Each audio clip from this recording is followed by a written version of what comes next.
wondering why I select a certain method of shoe tying for your child. And the reason for that is I always introduce the traditional first step of shoe tying first.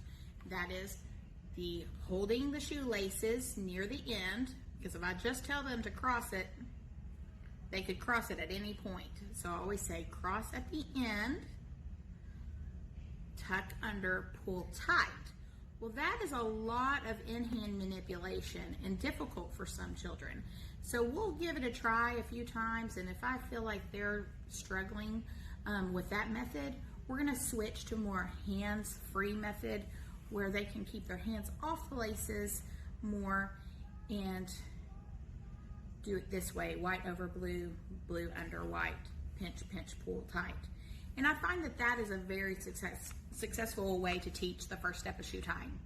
Now, once they've mastered the first step, and when I say mastered, I mean that they can do it by themselves without any verbal or visual cues, we'll move on to the second step of shoe tying. I only have one method for teaching the second step of shoe tying. So if we try several times and they're just really having difficulty with that, then we'll go back to a modified version of shoe tying. And that is sticking the shoelaces in the hole,